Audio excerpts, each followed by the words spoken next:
video, let us discuss about the assembly of fuel cell parts. This is the cathode end plate, and this is the anode end plate, and this is the current collector, which is made up of copper, and this is the graphite plate. Here you can see the pattern is printed on one side of graphite plate. When gas is entering through the inlet port, the gas will be flow through this pattern and follow the pattern throughout and come out through the outlet. This is the non-contact layer, which acts as insulator between end plate and current collector, and this is the MEA, membrane electrode assembly. Here you can see which side is cathode and which side is anode, it is mentioned. And here I have taken some bolt nuts and spring washer and washers, and this is the torque wrench to ensure the even tight of the fuel cell.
Once after assembling the fuel cell, by using the torque wrench, we need to ensure the cell is even tight.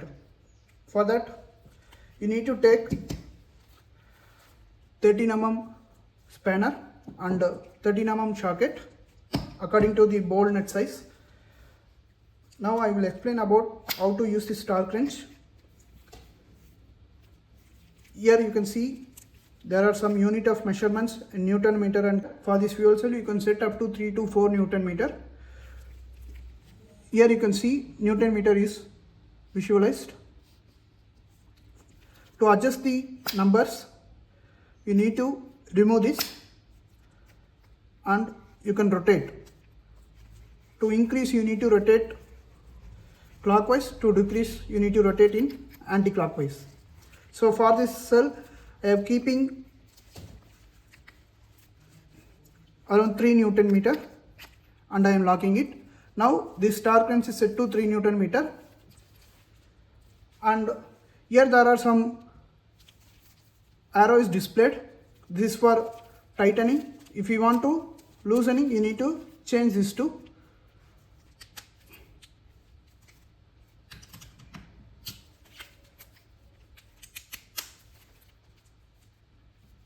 Now you can keep the tight. You need to hold this spanner at one end.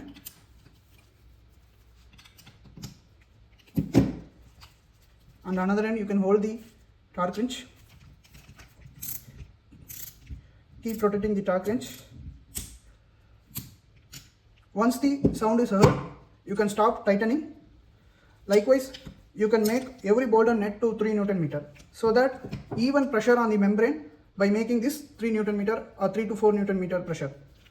And you can see here there are mentioned O2 in, O2 out, and H2 in, H2 out. Here you can connect the 6 mm OD tube, PU tube or nylon tube you can use. And this is the cell heater. If you want to heat the cell, you can just connect to the 230 volt power supply, and the cell also can be heated. Thank you.